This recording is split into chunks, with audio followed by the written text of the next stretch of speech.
அப்படி தனியாக உட்காந்து தட்டத்தை விட கூட்டத்தில் தட்டினா சந்தோஷமாக தானே இருக்கும். அதே மாதிரி நல்லா சிரிச்சிங்கன்னா ஒரு சொட்டு ரத்தம் ஊறுமா. கெக்கன்னு சிரிச்சிங்கன்னா மாஸ்கெல்லாம் கழட்டிடுங்க. நல்லா சிரிச்சிங்கன்னா ஒரு சொட்டு ரத்தம் ஊறுமா. சார் இப்போ டயத்தை பார்க்குறாரு. நான் இப்போ தான் ஆரம்பிக்கிறேன்.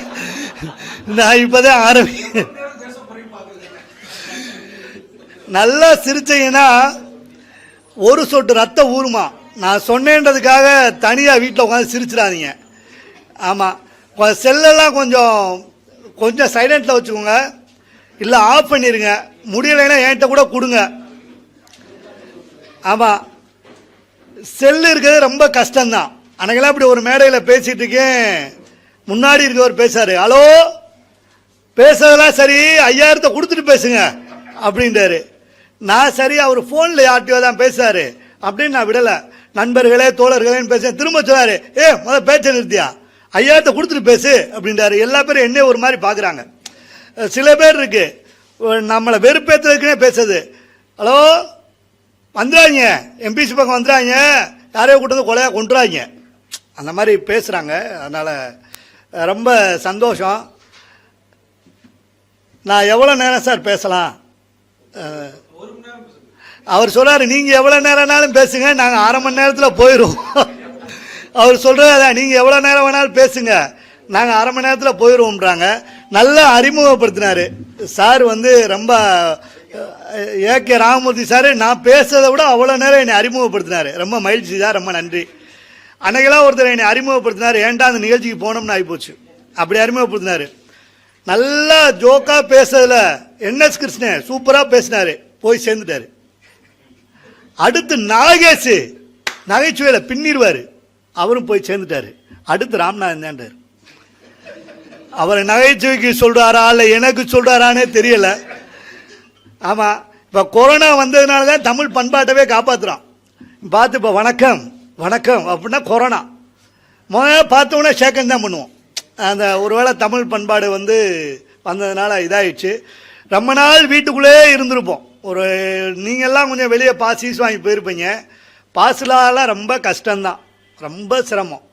அதுவும் வீட்டிலலாம் இருக்க முடியுமா? நம்ம வீட்டில் இருக்க முடியுமா? எப்போ பாரு டிவியை பார்த்துக்கிட்டே தான் இருக்காங்க. 24 hours டிவி ஓடுது. நீங்கள் டிவி பார்க்கும்போது டிவியை பார்க்கவே கூடாது, டிவி பார்க்குற ஆளை பார்க்கணும். இந்தா இப்படி பார்க்குறாங்க. ஒரு அம்மாவெல்லாம் இப்படி பார்க்குது, ஆன்னு உள்ள கொசு போய் உள்ள கொட்டி போட்டு வருது சார், இருந்தாலும் பார்த்துக்கிட்டு இருக்கு. இதுக்கெல்லாம் சிரிக்கலாம். நீங்கள் இப்படி உட்காரும் போது ஆமாம், இப்படி உட்காரும் போது ஒரு விஷயம் இருக்குது, சிரிக்கிறவங்க பக்கத்தில் உட்காரணும். ஒவ்வொரு இடமும் உட்கார இடம் இருக்குது, சிரிக்கிறவங்க பக்கத்தில் உட்காரணும். இல்லை, அது நம்ம முயற்சி தான் பண்ணுறோம். அது நம்ம பேச ஹியூமர் நம்மளுக்கே இருக்கணும் சார்.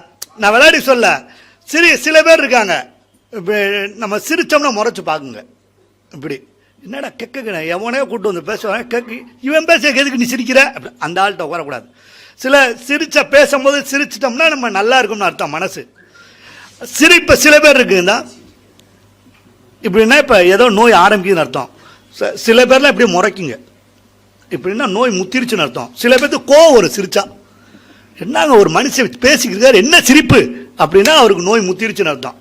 உட்கார்றது இந்த மாதிரி நல்லா சிரிக்கிறவங்க பக்கத்தில் உட்காரணும். அதே மாதிரி ஹோட்டலுக்கு போனீங்கன்னா வாஷ் பேஷன் பக்கத்தில் உட்காந்து சாப்பிடாதீங்க. அந்த மாதிரி கொடுமை எதுவும் கிடையாது. அவன் கையை கழுவுறான், மூஞ்சியை கழுவுறான். சில பேர்ல குடலை எடுத்து போட்டு கழுவி உள்ள போடுறான், கூணு போது உட்காந்து சாப்பிட்றானு குடலை வெளியே எடுத்து போட்டான் சார். அதே மாதிரி பஸ்ஸில் போனால் 3 பேர் சீட்டில் நடுவில் மட்டும் உட்காந்துடவே கூடாது, கொண்டு கொலை அத்துருவாங்க. ஆரம்பிக்க பஸ் ஸ்டார்ட் பண்ணும்போது ஸ்டெட்டியாக வீரபாண்டிய கட்டபொம்மன் மாதிரி உட்காந்துருப்பான், அப்படியே கம்பியை பிடிச்சி. கரெக்டாக வண்டி கிளம்பி 10 நிமிஷம் தான், 2 பேர் 2 சோட்டில் தாங்கிறான். இப்படியே தான் போகணும். மெட்ராஸுக்கெல்லாம் ஒரு நாள் நடு சீட்டில் உட்காந்துட்டு 2 சோல்ட்டு இறங்கிருச்சு சார். தண்ணியை குடிக்கலாம்னு 1 லிட்டர் பாட்டில் திறக்கிறேன், டக்குன்னு பிரேக் போட்டார். இந்த பக்கம் தச்சு இவன் 1/2 லிட்டர் குடிச்சிட்டான். இன்னொரு பிரேக் போட்டார், இவன் 1/2 லிட்டர் குடித்தேன், வெறும் பாட்டில் வெளியே போட்டு போனேன். அந்த மாதிரி உட்காரதுக்குன்னு ஒரு இடம் இருக்குது. இந்த டிவி பார்க்கறத பற்றி சொன்னேன். டிவி பார்க்கும்போது சில வேலை தான் பார்க்கணும், சில வேலை பார்க்கக்கூடாது. சில பேர்லாம் பாருங்களேன், டிவி பார்த்துக்கிட்டே குழந்தைக்கு சோறு விட்டுறது, நல்லா சாப்பிடுப்பா நல்லா சாப்பிடுன்னு. குழந்தை தவந்து போயிடுச்சுங்க, நாய் படுத்து கிடக்கு. அந்த அம்மாவுக்கு குழந்தைக்கு பேர நாய் சோறு ஊட்டி பையன் இப்படி ஆகிட்டான், நாய் இப்படி ஆயிடுச்சு. எல்லா வேலையும் தான் பார்க்கணும். அன்றைக்கெல்லாங்க நான் விளையாட்டுக்கலாம் சொல்ல, டிவிஎஸ் நேரில் நடந்த விஷயத்த சொல்கிறேன். வீடே உட்காந்து டிவி பார்க்கு சார், தொடர்ந்து போட்டு வெளில உட்காந்து டிவியை பார்த்து சீரியல் அப்படியே பார்த்துக்கிட்டு இருக்கு. திருட வீட்டுக்குள்ள வந்துட்டேன்.